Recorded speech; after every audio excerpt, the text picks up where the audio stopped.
Bonjour à tous. Aujourd'hui, nous innovons. Pour la première fois, il s'agit de deux conférences en une. Et ces deux conférences sont présentées par deux doctorants du laboratoire, Natacha Hu, ici, et Olivier Pereira, qui vient d'arriver. Ces deux doctorants appartiennent à deux unités de l'Observatoire. Natacha au département de laboratoire de biologie des organismes marins, biologie intégrative des organismes marins, et Olivier travaille pour le laboratoire d'écogénochimie des environnements benthiques. Le premier doctorant est dirigé, la première doctorante est dirigée par Vincent Laudet, directement. Quant à Olivier Pereira, son directeur de thèse est Pierre Galland. Je ne sais pas s'il se trouve dans la salle. Donc ils vont tous les deux vous présenter leurs travaux. En fait, l'idée, c'était de vous montrer la recherche qui se fait au laboratoire. Et donc, je n'ose pas dire la recherche en marche, hein, maintenant ça dévoyé.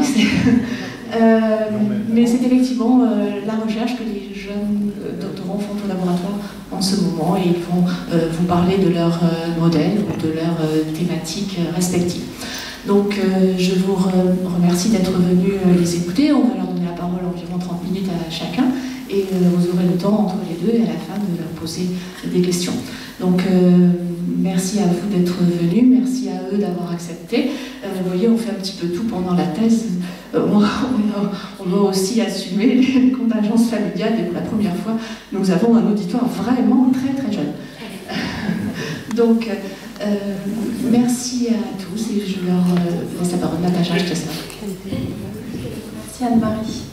Alors bonsoir à tous. Donc, comme Anne-Marie vous a dit, je m'appelle Natacha, je suis étudiante en 3e année de thèse à Banyuls, au Bio, précisément.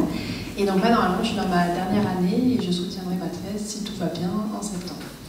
Donc pour vous présenter un peu ce que je fais, j'ai décidé de vous parler d'un poisson clown que vous connaissez peut-être, qui est le poisson clown Nemo. Vous avez certainement entendu parler parce que ça a été une star chez les studios d'animation Pixar, puisqu'ils ont fait un dessin animé pour les enfants sur ce petit poisson qui est orange avec 3 bandes et qui vit en symbiose avec une anémone. Et il faut savoir que ce poisson clown, il a aussi un intérêt pour nous les chercheurs, puisqu'on travaille dessus depuis maintenant quelques années avec différentes thématiques, et du coup je vais vous présenter un peu ce poisson clown que vous connaissez de par Pixar, mais qui ne vous a peut-être pas raconté toute la vérité sur ce poisson. Donc comme vous connaissez, vous avez le poisson clown Nemo, donc qui est ici, une petite star de Pixar avec sa petite nageoire atrophiée, et qui a eu un succès fou chez les enfants mais aussi chez les adultes, et qui, après ce grand film à succès, a été très très prisé par les aquariophiles. On a vu énormément de poissons clowns achetés dans les animaleries pour pouvoir avoir des aquariums chez eux, avec ce petit poisson qui ne nécessite pas beaucoup d'entretien, on va dire. Enfin, il faut quand même un aquarium avec de l'eau de mer, bien évidemment, et pas forcément besoin d'anémone, ça je vous l'expliquerai un peu. Et du coup, pour les chercheurs, ça a été intéressant de se pencher un peu sur ce poisson. Alors, pour vous raconter un petit peu, le poisson clown fait partie d'une très grande famille avec énormément de poissons qu'on appelle les Pomacentridés. Chez les Pomacentridés, vous avez notamment ce qu'on appelle les poissons demoiselles. Vous en avez un exemple typique ici en Méditerranée que vous connaissez peut-être, qui est la castagnole, qui fait en fait partie de la même famille que le poisson clown. Et chez les Pomacentridés, on va compter plus de 300 espèces. C'est vraiment une famille qui est très très représentée, un peu en Méditerranée et beaucoup aussi dans les écosystèmes coralliens. Et parmi les Pomacentridés, on retrouve également les poissons clowns. Mais selon vous, combien peut-il y avoir d'espèces de poissons clowns? Une seule? Eh bien non. Vous avez 29 espèces au total de poissons clowns. Alors ça, c'est l'individu le plus représentatif, hein, c'est le poisson clown qu'on connaît tous, orange avec ses 3 bandes blanches. Bon, la troisième n'est pas visible parce qu'il est caché dans ses tentacules, mais vous en avez au total 29. Et tous ne vont pas avoir 3 bandes blanches. Vous en avez qui ont une bande blanche, mais uniquement sur le haut du corps. Donc là, vous avez 3 espèces qui se ressemblent également, hein, mais qui sont vraiment différentes. Là, vous avez Amphiprion péridéraillon, qui est caractéristique parce que sa bande blanche va se mettre juste au niveau de ses ouïes. Là, vous avez Amphiprion acalopysos, qui a une bande blanche juste sur le haut du corps. Et la différence entre ces deux-là, c'est juste que Sandaracinos, lui, sa bande blanche va aller jusqu'au niveau de la bouche. Ensuite, vous avez d'autres espèces, ici Amphiprion frenatus et Amphiprion melanopus. Alors eux, leur particularité, outre leur forme qui est un peu plus différente avec une hauteur de corps plus épaisse, vous avez une seule bande blanche au niveau de la tête. Mais c'est aussi deux espèces différentes. Et ici, vous en avez d'autres, Amphiprion clarki, Chrysopterus et Polymnus, qui ont une couleur beaucoup plus sombre. On perd ce orange qu'on connaît chez Amphiprion ocellaris, qui est la première espèce que je vous ai montrée. Et là, par contre, on a soit 2 bandes pour Amphiprion clarki, soit 3 pour Chrysopterus. Et alors là, pour Polymnus, on a une bande qui parcourt le milieu du corps et qui se retrouve au niveau de la nageoire. Je ne vous ai pas présenté toutes les espèces, mais vous avez ici en fait une représentation de l'ensemble des espèces de poissons clowns. Alors ces petits poissons, ils vivent essentiellement dans les eaux chaudes. On n'en trouve pas malheureusement en Méditerranée, ça aurait été plutôt sympa. Mais non, ils se concentrent dans les récifs coralliens, que ce soit les poissons demoiselles ou les poissons clowns, au niveau de l'océan Pacifique, au niveau de l'Australie, avec ici vraiment un maximum d'espèces présentes dans ce qu'on appelle le triangle de corail, où vous avez un maximum de biodiversité, que ce soit pour les coraux ou pour les poissons coralliens.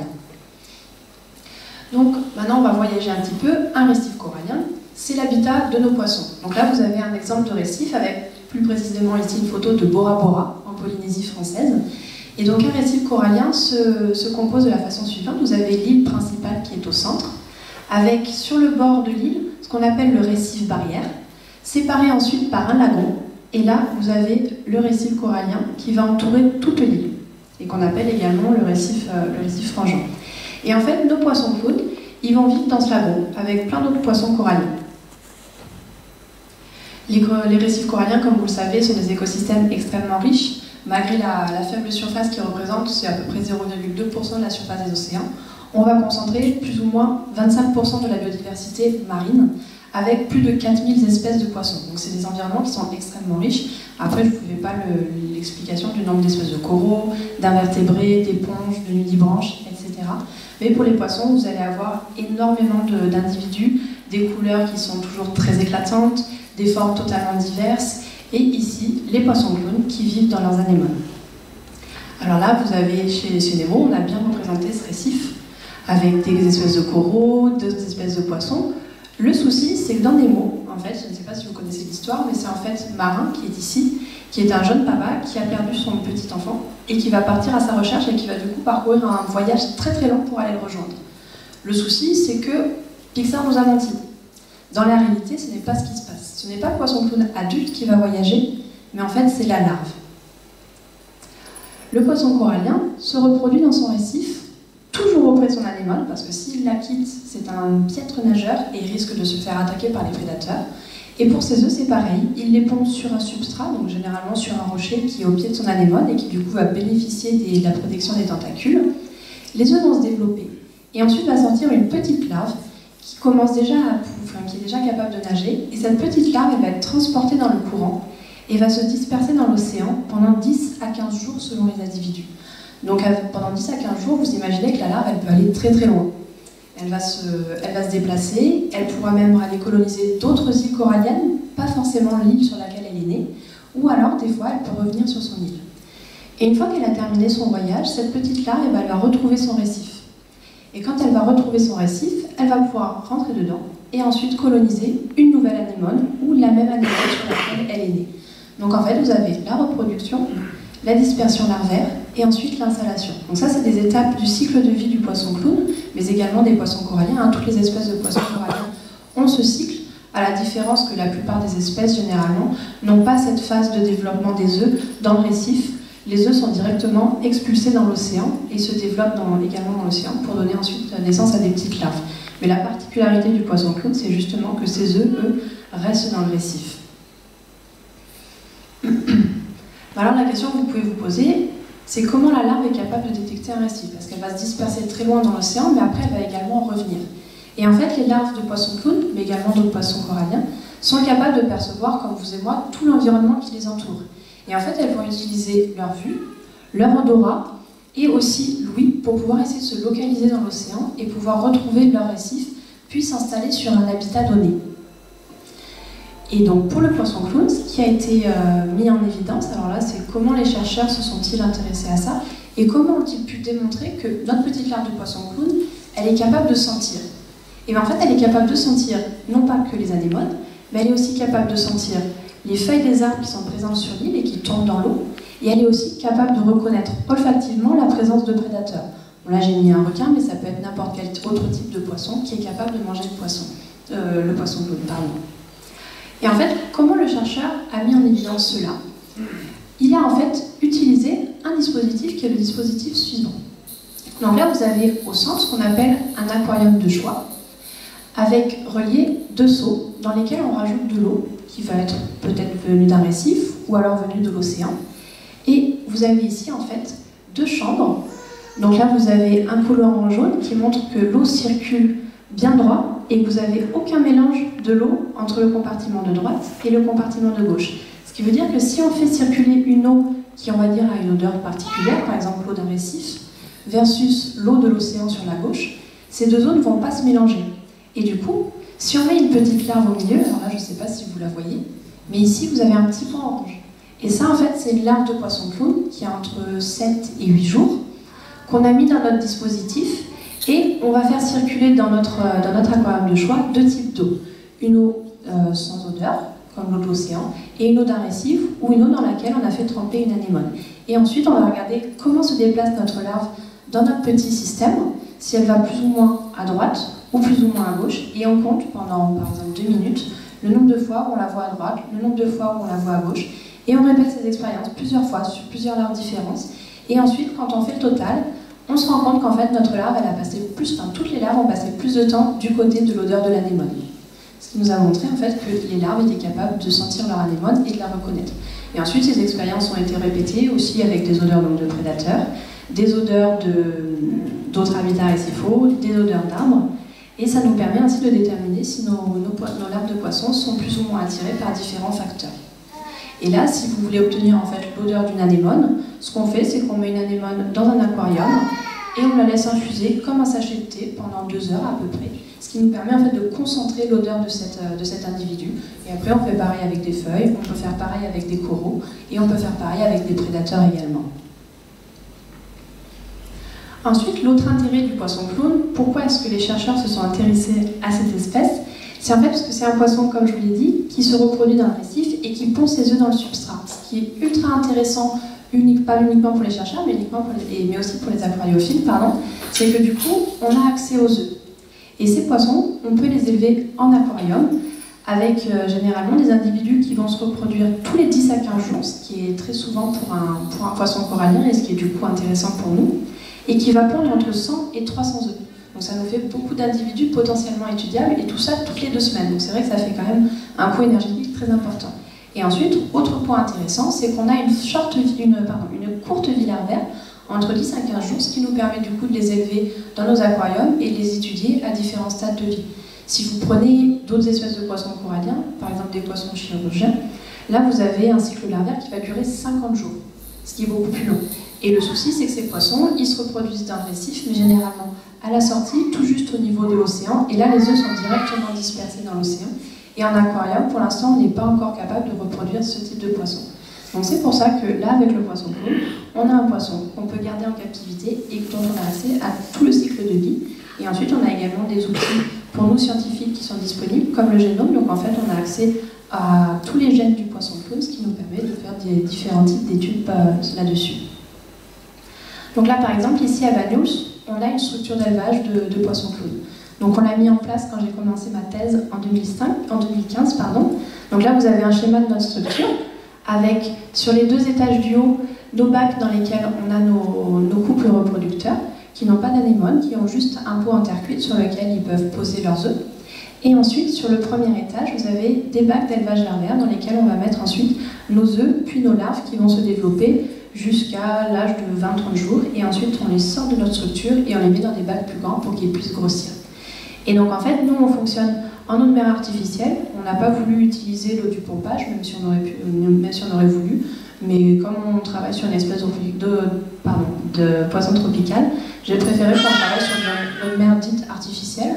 Donc, ce qu'on fait, c'est qu'on a de l'eau douce qui vient, qui est nettoyée avec un osmoseur, et ensuite on rajoute manuellement notre sel pour avoir notre bonne salinité, ce qui nous permet en fait d'être dans un circuit fermé où on est totalement autonome. Et là, vous avez en fait un système de filtration. Donc notre eau circule dans nos bacs en ressort, tombe dans cette cuve technique où elle va être filtrée, nettoyée, puis ensuite renvoyée dans nos différents aquariums. Ce qui nous permet du coup d'avoir accès avec ici, vous avez un exemple des juvéniles qu'on est capable d'avoir en aquarium. Donc ça, c'est des pontes qu'on arrive à avoir ici. Là, vous avez des petits juvéniles de poissons clowns qui ont une quarantaine de jours, donc qui ont pour la plupart tous leurs trois bandes blanches caractéristiques. Après, vous en voyez certains qui n'ont pas toujours la bande bien formée. Donc ça, c'est des malformations qui arrivent souvent en aquarium, jamais dans le milieu naturel, et qui est liée généralement à la capacité des larves à se nourrir, et certaines se nourrissent moins que d'autres, parce que vous avez beaucoup de compétition dans ces petits aquariums, et du coup le faible apport énergétique fait que les poissons clowns n'arrivent pas à développer correctement leur bande. Alors du coup, pour nous ici à Bad News, qu'est-ce qu'on étudie sur ce poisson clown? Ah oui, pardon. Avant, je voulais vous expliquer comment on élevait les poissons clowns. Donc, comme je vous l'ai dit, on a des couples reproducteurs dans notre structure. Donc là, vous avez un de nos couples. Et je ne sais pas si vous voyez, mais au fond du pot, vous avez un petit tapis noir qui est juste ici sous le laser. Et ça, en fait, c'est les œufs de poissons clowns. Donc là, vous avez un peu plus de 100 œufs qui sont présents dans l'aquarium. Et du coup, les parents vont s'en occuper pendant 8 jours. Et au soir du 8e jour, on sort notre pot et on le met dans un aquarium pour que les œufs éclosent. Ensuite, pour pouvoir nourrir nos larves, il nous faut des proies. Et la particularité et l'inconvénient, on va dire, du poisson clown, c'est que ces larves, il faut les nourrir uniquement avec des proies vivantes. Et suffisamment riches en acides gras, parce que sinon elles ne se nourrissent pas et elles se laissent mourir. Donc du coup, à Bad News ici, on cultive 2 proies vivantes, les rotifères, qui sont cette petite proie, qui sont en fait des sacs, qu'on va remplir avec des algues et avec des enrichissements en acides gras. Donc on va avoir des petits sacs qui sont remplis de nourriture, qui vont être mangés par nos lattes de poisson clown pendant 5 à 6 jours. Et ensuite on fait une transition avec une seconde proie, qui est ici une Naupliida artemia, donc c'est une petite crevette, qu'on va aussi également cultiver à Bad News et qu'on va donner à partir de 5 jours de développement à nos larves pour qu'elles puissent grandir. Et ensuite, quand on arrive à des individus qui ont une vingtaine de jours, là on peut passer à une nourriture sèche dégranulée. Donc comme je vous l'ai dit, une fois qu'on a nos œufs qui sont prêts à éclore, on sort le pot du bac des parents, on le met dans un bac d'élevage avec un système de bullage pour que les œufs soient toujours en mouvement pour être aérés. Et ensuite, l'éclosion a lieu généralement 1 à 2 heures après l'extinction de la lumière. Et ensuite, vous avez, du coup, comme vous l'avez vu, des petits individus qui vont se balader dans le bac, sauf que en réalité, vous ne les avez pas tout de suite avec 3 bandes blanches. La larve à l'éclosion, elle va plus ressembler à ça. Donc c'est quand même assez loin de l'individu que vous avez vu tout à l'heure, où vous avez une couleur plutôt jaune avec quelques petits points, petites taches noires sur le corps. Ce qu'on appelle ici la notochore, en fait, qui est la colonne vertébrale du poisson, qui est totalement lisse. Et ce petit poisson va se évoluer du coup dans son bac pendant entre 7 et 10 jours avant de commencer à se pigmenter. Donc le cycle de vie du poisson corallien, on l'a ici en laboratoire. Et nous, ce qui nous intéresse essentiellement, c'est cette partie-là. Quand la larve est dans l'océan et qu'elle revient vers un récif, elle va en fait se métamorphoser. Vous avez vu tout à l'heure la petite larve de poisson qui est totalement différente de l'adulte. Mais en fait, elle passe par une étape de métamorphose et nous, c'est ce qui nous intéresse, à savoir comment ce mécanisme fonctionne chez le poisson clown. Alors la métamorphose, vous la connaissez tous, parce que c'est ce qui se passe quand un tétard se transforme en grenouille. Vous avez régression de la queue, apparition des pattes. La métamorphose, on l'a également chez le papillon, avec la chenille qui se transforme en chrysalide puis en papillon. On en a également chez l'oursin, où là vous avez la larve Puteus, qui va ensuite donner un oursin qui est totalement différent. Ici, vous avez une acidie, où là, pareil, on a une petite larve nageuse qui va se transformer en un organisme qui va vivre fixé sur le sol, ou encore chez les poissons. Ici, avec l'exemple du poisson plat, où à l'état larvaire, les poissons plats ont une symétrie comme tous les autres poissons, sauf qu'ensuite, une fois qu'ils se métamorphosent, ils ont cette forme qu'on leur connaît tous, avec les yeux du même côté et qui vivent du coup posés sur le substrat. Et la métamorphose, elle a été très très étudiée chez les amphibiens, parce qu'elle est quand même assez spectaculaire avec cette régression de la queue et cette apparition des membres. Et en fait, on a trouvé qu'elle était contrôlée par les hormones thyroïdiennes. Et ces hormones thyroïdiennes vont en fait contrôler l'ensemble des processus qui vont se dérouler durant cette métamorphose. Plein de changements morphologiques, des changements alimentaires également, des changements écologiques et des changements physiologiques. Et cette thyroïde, qui produit des hormones thyroïdiennes, elle est contrôlée par le système nerveux, lui-même sous le contrôle de l'environnement.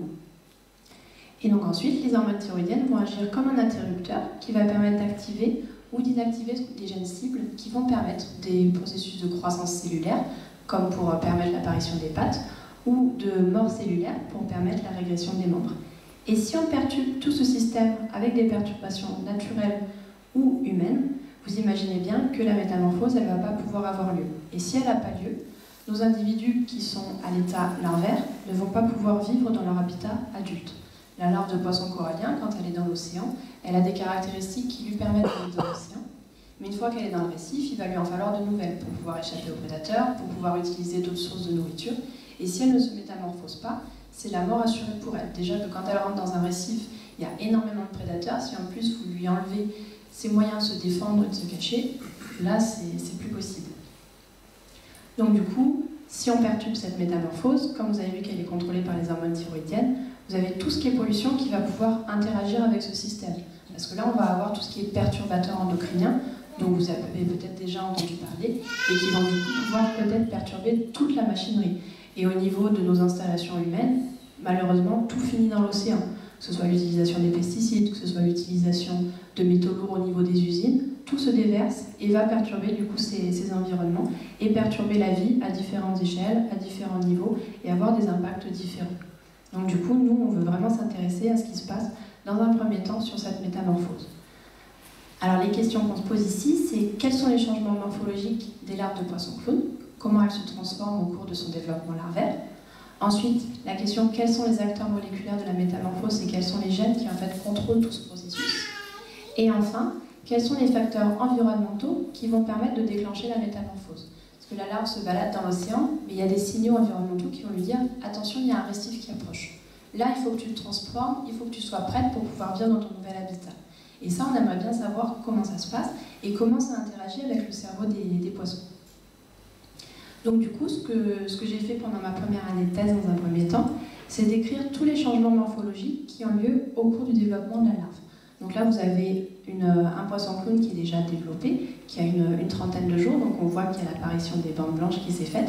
Et ce que j'ai fait, c'est que j'ai regardé la formation des nageoires, la formation de la queue, et ensuite l'apparition ici d'une autre nageoire pélénienne, et j'ai séquencé toute l'apparition de ces différentes traits morphologiques pour pouvoir en fait avoir 7 stades de développement bien définis. Donc là, vous avez ici tout le développement de la larve de poisson-clown avec les différentes étapes par lesquelles elle passe avant de donner ce petit juvénile caractéristique avec ces 3 bandes blanches. Donc dans un premier temps, vous avez une larve avec une colonne vertébrale qui est toute droite. Ici, vous voyez qu'elle commence à se fléchir avec l'apparition de la queue qui commence à se former. L'apparition des nageoires qui se fait également petit à petit, avec là ce qu'on appelle les rayons mous de la nageoire qui commencent à apparaître.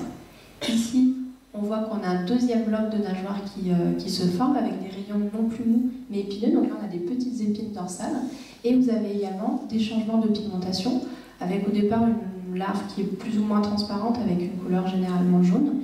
Et petit à petit, on voit une coloration orange qui apparaît, et les bandes qui commencent à se former petit à petit au niveau du corps. Alors toujours les bandes blanches de la tête et du corps qui se forment en premier, et la dernière à se mettre en place pour cette espèce, c'est la bande blanche au niveau de la queue.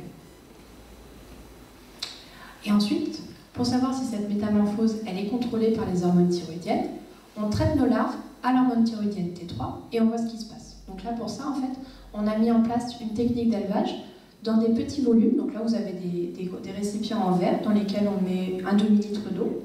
On met 5 individus dans ces petits récipients et on ajoute de l'hormone thyroïdienne T3 et on voit ce qui se passe.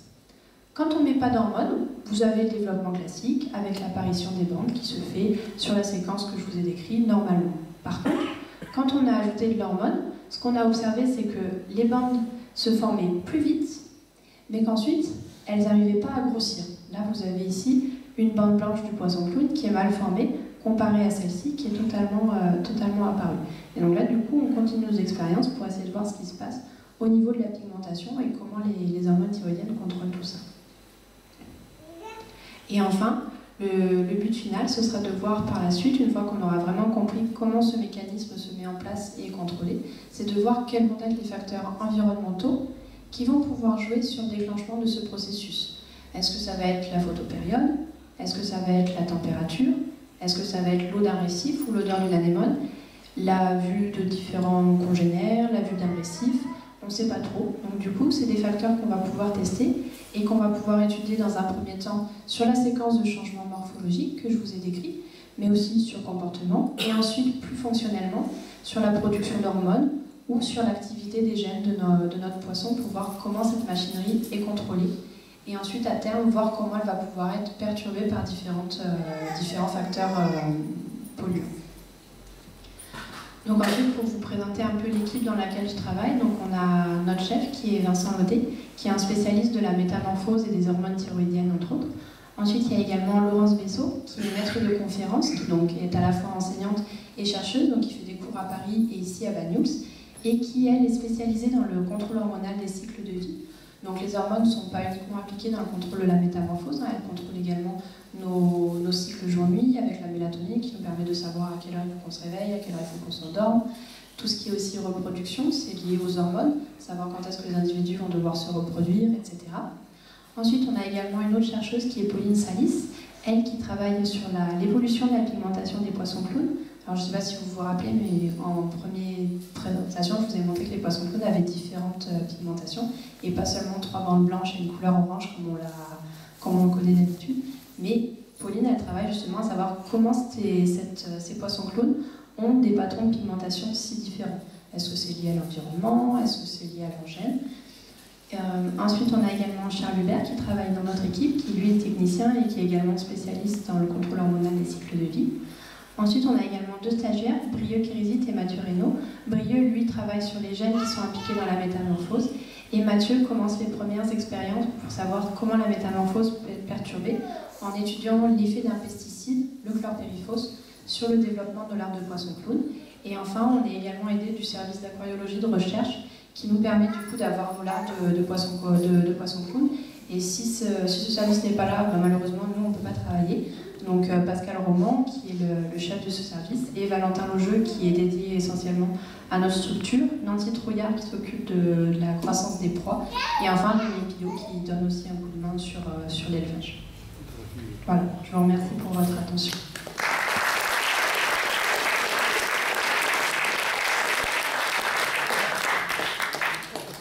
Si vous avez des questions. C'est intéressant.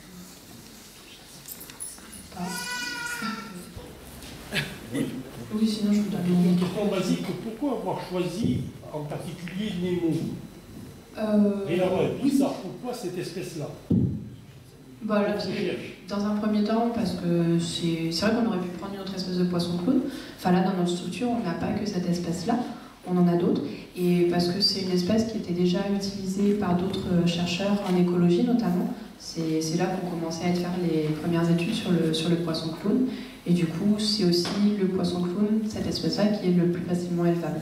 Après, vous avez d'autres espèces de poissons clown qui sont un peu plus embêtantes à élever, où on a des taux de mortalité plus importants à l'état larvaire, alors que celle-ci, c'est la plus facile.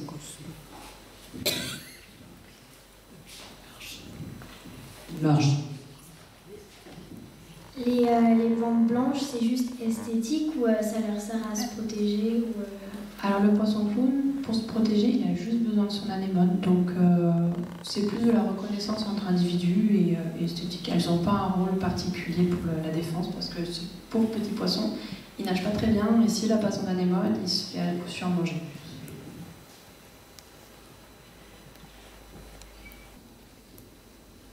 Bon, bah, du coup, on va passer à la présentation suivante. Donc Olivier je vais donner la parole à Olivier.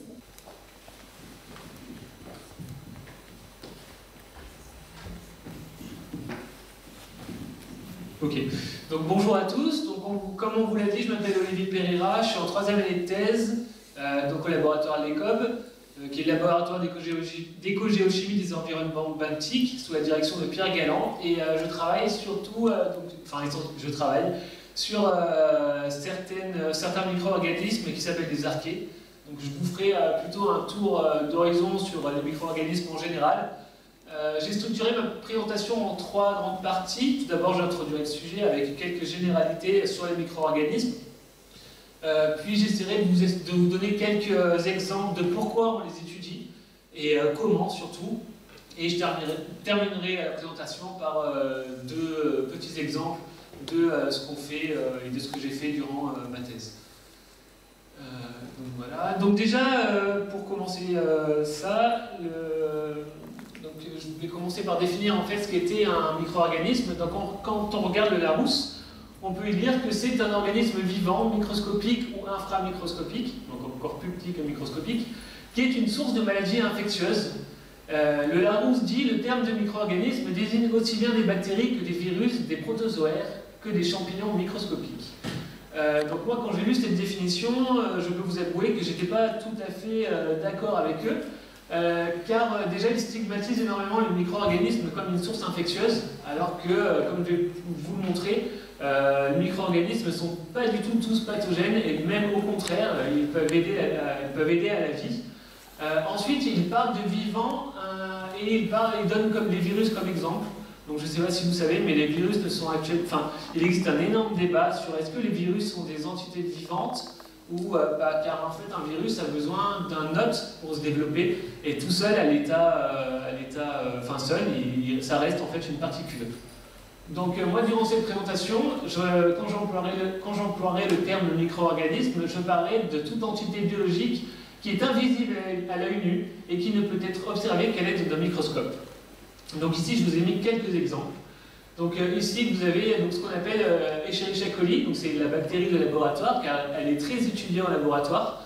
Elle forme un cluster, c'est-à-dire qu'elle va s'agréger entre elles. Ici, vous avez donc une vue de microscopie électronique de bactéries, d'archées. Donc on peut voir quand même que morphologiquement, les deux sont vraiment très proches. Et pourtant, quand on regarde l'intérieur de leur génome, de leur carte génétique, on se rend compte qu'il existe une énorme différence. Et en fait, les archées, d'un point de vue génétique, seraient plus proches de nous que de ce qu'elles seraient des bactéries. Et enfin, vous avez ici des petits virus, donc c'est des virus de bactéries qui vont infecter des bactéries. Donc on appelle ça un bactériophage. Et en fait, là, ils sont en train d'infecter une Escherichia coli. Donc comme je vous disais, les microbes ne sont pas tous pathogènes. Et là, par exemple, vous avez un super exemple de micro-organisme bénéfique. C'est par exemple la flore que l'on a sur nous. Il faut savoir qu'un être humain est composé d'autant de cellules, on va dire, étrangères que de ses propres cellules. On pourrait même se demander, on pourrait même redéfinir à l'humain, qu'est-ce qui est humain, à quel point nous sommes vraiment humains, quoi. Parce qu'on voit qu'on est composé à moitié de micro-organismes, on peut se poser la question. On a aussi, chez le termite, on va retrouver dans son intestin des archées qui vont l'aider à digérer le bois. Donc sans ces micro-organismes, le termite serait incapable de se nourrir. On va retrouver aussi des micro-organismes dans les nuages qui peuvent être responsables de la pluie et aussi dans la neige. Il y a des applications avec certaines bactéries pour la neige, et c'est utilisé pour faire de la neige artificielle. Il me semble qu'à Font-Romeu, ils utilisent certaines bactéries pour faire de la neige artificielle dans leur canon à neige. Et en fait, ça leur permet de produire de la neige à une température un peu plus élevée que ce qu'il faudrait normalement. Là, vous avez des micro-organismes qui sont retrouvés dans des milieux un peu, on va dire, spéciaux, car non conventionnels pour l'homme. C'est-à-dire là, vous avez une image de la mer Rouge, et on va retrouver dans cet environnement des bactéries qu'on va appeler halophiles, car elles résistent à des fortes concentrations en sel. Voilà, en fait, ce sont des archées. Là, vous avez une photographie du parc Yellowstone. Et donc, en fait, chaque couleur va correspondre à un micro-organisme qui est majoritaire. Et à l'entrée du parc, on vous distribue un petit, plan interactif où, grâce à la couleur, vous allez pouvoir savoir quel est le micro-organisme majoritaire au niveau donc, de cet écosystème. On va retrouver aussi des micro-organismes. Il faut savoir que là aussi, à Yellowstone, il y a une forte température.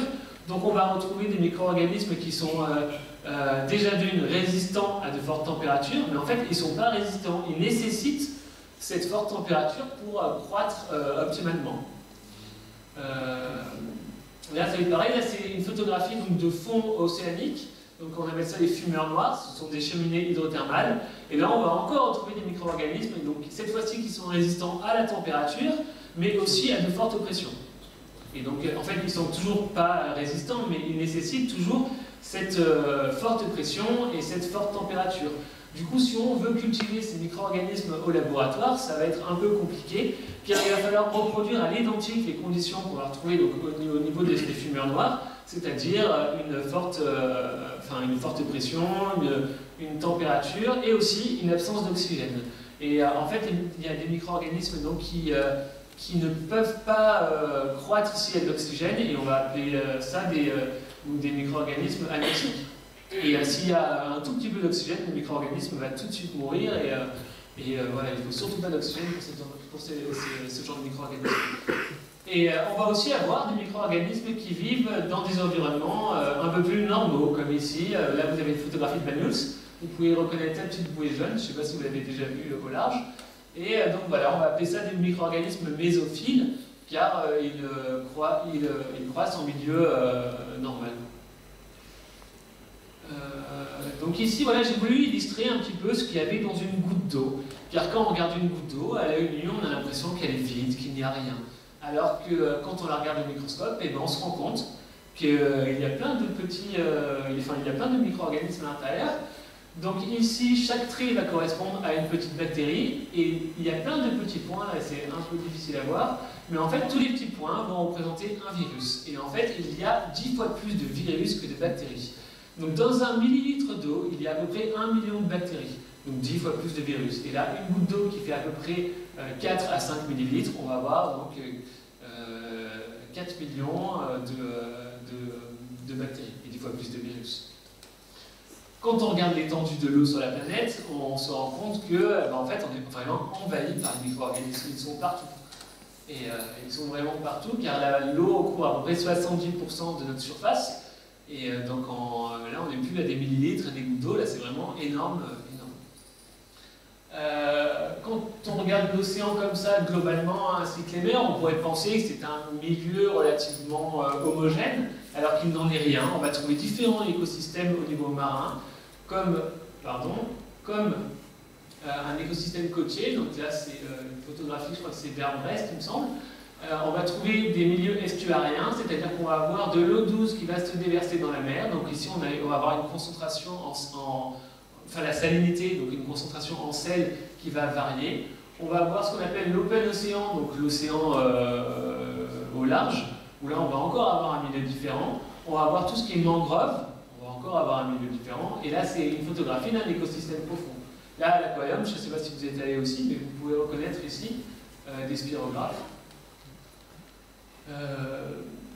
On va aussi avoir donc, des milieux avec des conditions au niveau de température très différents, comme là ici vous avez donc un écosystème polaire, un écosystème équatorial, et on va encore avoir, donc enfin c'est très différent quoi. Et donc vous vous demandez peut-être où je veux en venir, et en fait je voudrais expliquer le fait qu'à chaque écosystème on va retrouver des communautés bactériennes et archéennes bien particulières et bien spécifiques. Donc jusqu'à maintenant, je vous ai montré qu'il y avait un grand nombre de micro-organismes qui étaient partout et dans un milieu marin vraiment très contrasté. Et donc, comme je vous disais, on a vraiment des micro-organismes spécifiques. Et il faut savoir qu'il y a des chercheurs qui sont amusés un petit peu à essayer de dénombrer le nombre d'espèces bactériennes qu'on avait sur Terre, et on arrive à 10 exposant 12 espèces sur la planète. Donc ça fait un 10 avec 12 zéros derrière, ce qui est vraiment énorme. Et donc chaque espèce va vraiment avoir une particularité. Donc maintenant on peut se demander aussi, à quoi sert, quel est l'intérêt d'étudier ces micro-organismes. Et bien de fait de leur spécificité, en fait il va y avoir elle va avoir une action spécifique au niveau de l'écosystème. Si on regarde un petit peu la chaîne alimentaire d'un point de vue microscopique, donc on va avoir des nutriments dans l'eau, donc qui vont servir de nourriture aux producteurs primaires, donc à ce qu'on appelle le phytoplancton. Ici vous avez une petite photographie d'une diatomée. Ce phytoplancton va aller nourrir des espèces un peu plus évoluées, enfin ça reste quand même du plancton quoi. Là vous avez une photographie d'un zooplancton, mais ces espèces vont aller nourrir le zooplancton, Et ce zooplancton va finir donc, chez les plus grands, chez les espèces plus grandes, donc des poissons, des mammifères. À chaque fois que ces organismes vont mourir, et elles vont se dégrader dans l'eau, et il va y avoir ce qu'on appelle de la matière organique dissoute, donc leurs composants cellulaires qui vont se retrouver dans l'eau et être libres. Et en fait, cette matière organique dissoute, donc c'est de la matière organique en décomposition, va servir de nourriture à nos microbes. Et donc en fait, les microbes vont pouvoir se nourrir donc, tous ces organismes en décomposition, et les microbes vont se faire manger par ce qu'on appelle des protozoaires. Ce sont des flagellés ou des ciliés. Vous avez ici une photographie donc, de protozoaires, et ces mêmes protozoaires vont aller nourrir le phytoplancton. Et en fait, ça fait une boucle ici, et en fait, c'est ce qu'on appelle la boucle microbienne.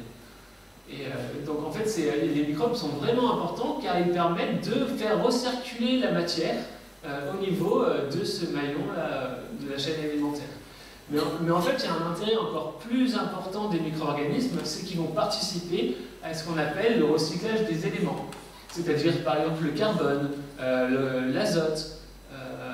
Donc en fait, les micro-organismes vont se servir de cette matière organique en décomposition et ils vont encore plus la décomposer sous forme de petits éléments, donc de petits atomes. Enfin, on n'est pas au niveau de l'atome, mais on est quand même au niveau de la molécule relativement simple.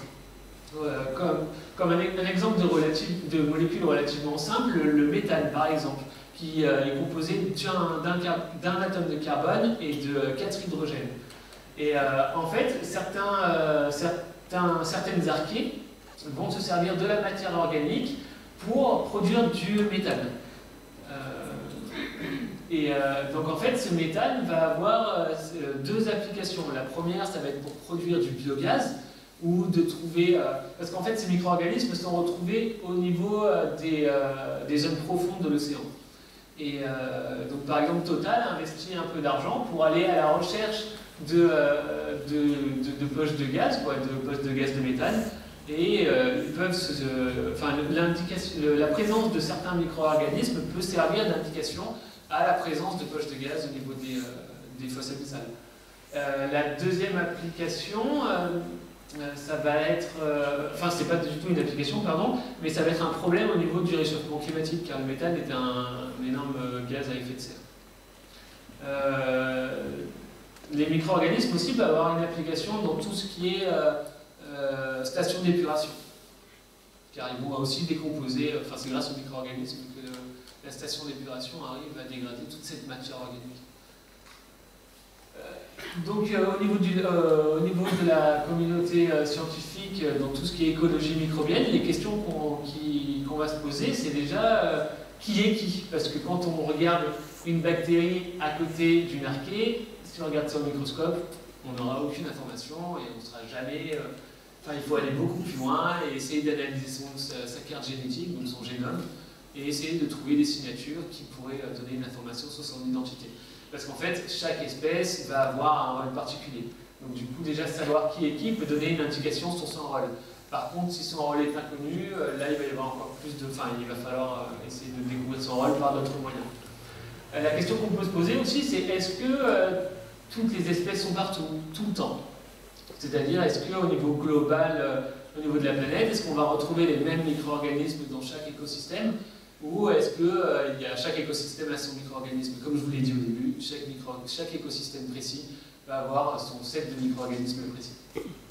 Et comme je vous disais, voilà, qui fait quoi? C'est vraiment une question importante, hein, parce que chaque micro-organisme va intervenir dans ce qu'on appelle les cycles biogéochimiques, donc la recirculation des éléments dans l'atmosphère, et comme l'exemple du méthane que je vous ai présenté. Au niveau des moyens d'étude, donc à Banyuls, on dispose d'un bateau pour aller échantillonner, et ici vous avez une photographie de ce qu'on appelle une rosette. Donc c'est composé de plusieurs bouteilles. Donc on va faire descendre grâce au treuil la rosette dans l'eau, et en fait toutes les cavités là vont se remplir d'eau. Donc on va prélever l'eau et on va pouvoir après analyser l'eau. Donc il existe différentes approches. Ça sera plus tard. Ce qui est important aussi, donc, quand je vous présentais les différents écosystèmes, je vous parlais aussi donc, de salinité, de température, Et donc la petite bouée là, que nous avons, c'est donc une bouée dite intelligente, car elle va être capable d'analyser plusieurs paramètres. Et, par exemple la salinité, le vent, la température, et elle va tout envoyer au laboratoire en direct. Donc nous, sur nos petits ordinateurs, on a la possibilité de consulter en temps réel les conditions donc dans l'OpenOps. Et en fait, la plupart de ces informations sont partagées sur Twitter. À la fin de la présentation, je vous montrerai un exemple de ce que ça peut transmettre. Donc, comme je vous disais, il y a plusieurs approches après l'échantillonnage. Donc, une fois qu'on a récupéré cette taux, on va avoir plusieurs approches pour essayer de découvrir donc, qui est qui fait quoi, etc. Donc, on a la première approche qui a été l'approche, on va dire, historique, car ça fait longtemps qu'on essaye de challenger et de cultiver les micro-organismes. Donc dans des cas ou d'autres, ça peut être beaucoup plus complexe, comme les micro-organismes dits extrêmes que je vous ai présentés au début. Donc là, ici, vous avez une photographie donc, de culture liquide et d'une culture solide. Voilà, moi je ne travaille pas du tout sur ce genre de choses, car je travaille sur des organismes dont on ne sait pas du tout cultiver, car on ne connaît rien en fait d'eux, donc du coup pour les cultiver, on ne sait pas de quoi ils ont besoin, parce qu'on ne sait pas qu'est-ce qu'ils font. Donc déjà, si on savait ce qu'ils faisaient, on saurait si on savait dans quel cycle ils interviendraient, on saurait quoi leur donner à manger. Parce qu'en fait, c'est ce qu'ils vont manger qui va déterminer un petit peu le devenir de ce qu'ils mangent en molécules plus simples. Donc moi, je travaille plutôt sur ce genre d'approche-là, donc c'est des approches dites moléculaires. Donc comme je vous disais, on va prélever de l'eau. Cette eau va être filtrée. Donc selon ce qu'on regarde, on va utiliser différents filtres. Donc il faut savoir que pour les bactéries, on va utiliser des filtres qui font 0,22 microns. Donc c'est très petit. Si on veut regarder du virus, on va prendre des filtres encore plus petits, donc du 0,022 microns. Donc une fois qu'on va filtrer en fait cette eau, on va avoir tous nos virus qui vont être retenus sur le filtre. On va donc récupérer ce qu'on appelle donc, le matériel génétique, donc la carte d'identité génétique de nos petits micro-organismes, et on va faire du séquençage. Alors du séquençage, c'est prendre une molécule biologique, la mettre dans un appareil qu'on appelle un séquenceur, et on va obtenir donc la traduction sous forme de fichier texte. On va avoir chaque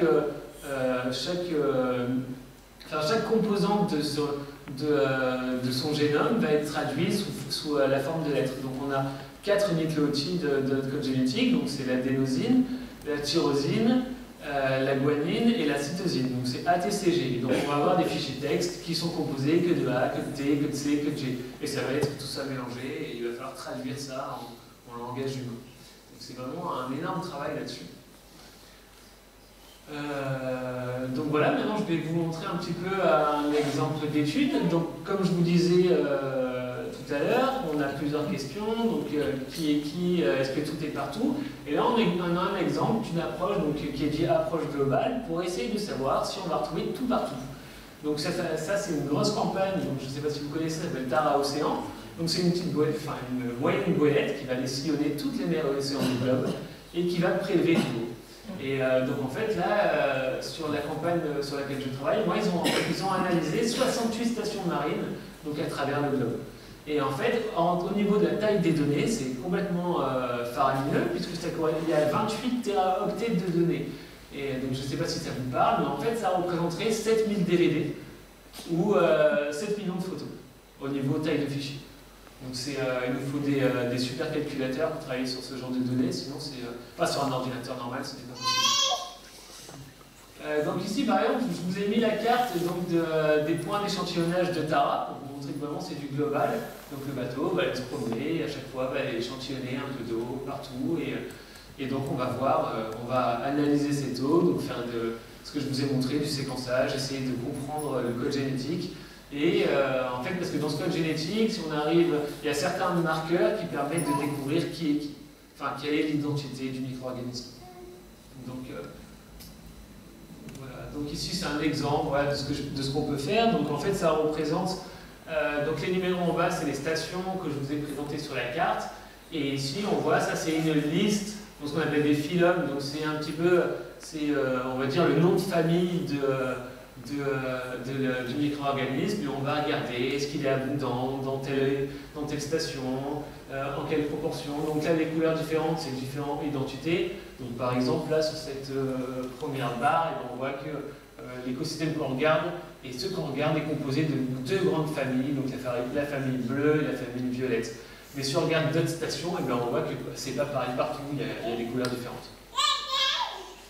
Et en fait, les trois graphiques, là, ce qu'on a regardé, c'était différentes couches d'eau, parce qu'en fait, on va avoir, comme on a la même chose d'un point de vue géographique, on va avoir une dispersion différente en termes d'identité de micro-organismes différents, selon à quelle profondeur on va regarder.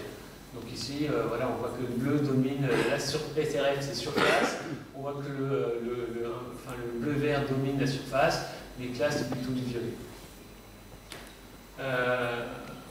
Mais du coup, il n'y a pas la photo entière. Tant pis. Donc en fait, ça c'était pour vous illustrer en fait l'illustration à forêt. Donc ça c'était une analyse statistique qui permet de relier tout ce qui est paramètres environnementaux à des communautés. Donc en fait, on va avoir ce graphique, normalement là il manque un nuage de points, donc plein de points différents de couleurs, qui vont représenter des échantillons. Et en fait, les flèches rouges, là on voit étude, en fait, il manque le début, c'est latitude. Donc on voit que la flèche rouge est ici, et en fait, tous les points qui vont être à côté représentent des échantillons. Et en fait, ça veut dire que, d'un point de vue statistique, ces échantillons, donc, qui ne sont pas affichés, ont une importance, enfin, la composition, la latitude a une importance sur la composition des échantillons. Je pourrais, si ça vous intéresse, je pourrais vous montrer plus tard. Donc après, il y a une deuxième approche qui existe quand on va regarder un petit peu donc, ces micro-organismes, c'est le point de vue temporel. Donc la question qu'on peut se poser, c'est est-ce que certains micro-organismes sont là tout le temps, ou est-ce que par exemple ils sont là qu'en été ou qu'en hiver, ou ça peut être assez intéressant à regarder. Donc ici vous avez pareil un exemple là, et en fait chaque trait va correspondre à une famille de micro-organismes. Et donc là ici vous avez donc des points successifs, là c'est sur 3 ans, donc de 2012 à 2015 pardon. Ça a été analysé dans la baie de Banyuls, et en fait on voit que là ici ça va correspondre à des identités de micro-organismes. Et on voit qu'en fait, c'est pas régulier, quoi. Certaines, par exemple, là, en mai-juin, on va avoir les micro-organismes orange et rouge qui sont plus abondants. Plus le pic va être haut et plus on a ces micro-organismes abondants. On va voir que, ben voilà, en juillet et août, ils sont partis. Alors, on va chercher pourquoi, on va regarder les paramètres environnementaux, qu'est-ce qui peut expliquer leur absence, etc. Donc, tout à l'heure, je vous parlais de la bouée de Banyuls, et donc ici, je vous ai mis l'adresse de Twitter si ça vous intéresse de regarder et de suivre en direct les conditions. Et donc j'ai pris cette capture d'écran tout à l'heure, et donc on peut voir que, je ne sais pas si il y a marqué l'heure, non, mais bon c'était en début d'après-midi. Donc en début d'après-midi, en fait on va avoir deux types de paramètres, les paramètres de l'air et les paramètres de l'eau. Donc là c'est la force, là c'est...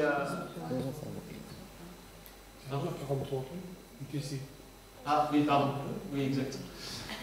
Donc on va avoir la pression atmosphérique, là, qui est en millibar, la température de l'air, parce que là on est en air, donc qui était à 8,1 degrés. Ça va être la force du vent. Ça va être en fait la direction du vent. C'est en degrés, donc le 0 degré indique le nord. Voilà, là on a la date, l'heure à laquelle je l'ai prise, voilà, 11h43. Et là, donc on a les paramètres de l'eau, donc au niveau surface, l'eau était à 12 degrés, donc avec une eau un peu plus chaude que l'extérieur. La salinité, donc il y a un paramètre qui est très important, qu'on mesure énormément. La fluorescence, donc ça c'est en fait, on va utiliser ce qu'on appelle la chlorophylle A, qui est un pigment. Et donc en fait ce pigment a la capacité de faire de faire de la fluorescence quand on l'excite à une longueur d'onde, c'est-à-dire on va lui envoyer une onde particulière, et la chlorophylle A va répondre par un signal de fluorescence. Et en fait, ce paramètre peut indiquer s'il y a ce qu'on appelle un bloom, donc c'est une croissance importante d'algues. Donc on peut voir ici l'algue, enfin s'il y a beaucoup d'algues ou pas.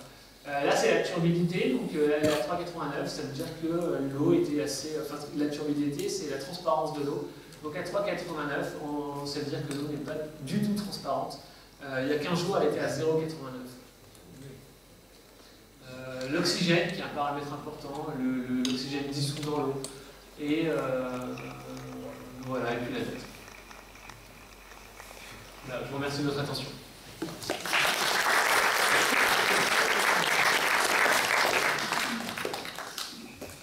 Est-ce que vous avez des questions?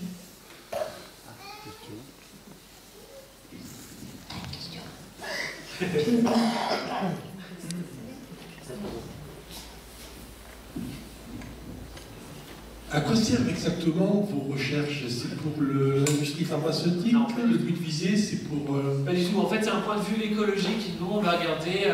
parce qu'en fait, au niveau des archées, comme je vous montrais les écosystèmes extrêmes, au tout début de la découverte des archées, on les a découvertes par hasard. En fait, on les considérait comme des bactéries au début parce qu'on ne s'intéressait pas trop au génome.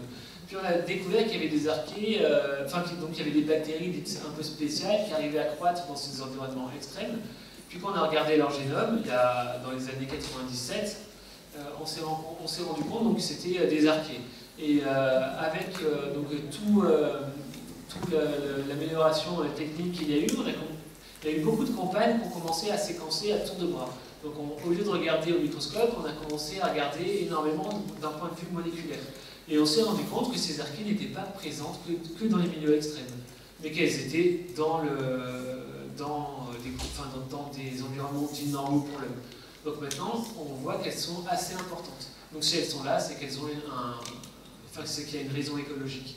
Donc nous, ce qu'on aimerait savoir, c'est surtout à quoi elles servent et dans quel cycle elles vont intervenir. Parce que comme je vous montrais le cycle du méthane, là c'est quand même des problématiques très importantes au niveau des cycles de recirculation des éléments. Et c'est vraiment des questions qui sont pertinentes. Donc du coup, c'est pour ça qu'on utilise, que moi j'utilise ces micro-organismes. On ne sait rien en fait sur eux, rien du tout.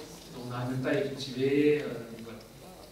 Donc on essaie de farfouiller dans leur génome, en fait, pour savoir un peu à quoi elles servent, on va récupérer des séquences, donc la traduction de leurs molécules d'ADN, et on va regarder s'il y a des similarités avec ce qui a déjà été trouvé. Et par extrapolation, on va pouvoir émettre certaines hypothèses quant à leur fonction dans un écosystème. Ça peut servir à détecter, par exemple, les algues vertes, l'apparition des algues vertes, notamment en Bretagne? Après, d'un point de vue des micro-organismes, tout est imbriqué, tout marche ensemble. En fait, il faudrait voir la mer comme une énorme usine à la chaîne, où chaque micro-organisme a vraiment sa place, et tout va marcher de concert, quoi. Donc si on en enlève un, tout va être perturbé, et donc oui, on pourrait, la présence de certaines espèces pourrait donner une indication sur d'autres, bien sûr. Parce que quand on regarde, il y a vraiment tout. En fait, au niveau des réactions chimiques qui se passent au niveau des micro-organismes, il y a certaines espèces qui vont commencer une réaction et d'autres qui vont la terminer. Et ça, on trouve ça par exemple dans les stations d'épuration. On a la matière organique qui est décomposée en plusieurs étapes et on va avoir différentes espèces de micro-organismes. Et si toutes les espèces ne sont pas là, la dégradation ne se fera pas jusqu'à la fin. Et est-ce que les nappes ont éléments dans la baie aujourd'hui? Est-ce que, pardon? Les nappes. Les nappes? On voit des nappes marron. Oui. En face de l'eau. Oui. Là, sur la plage. Oui, tout à fait. Est-ce que ça vient de la station d'épuration ou pas? Je ne sais pas.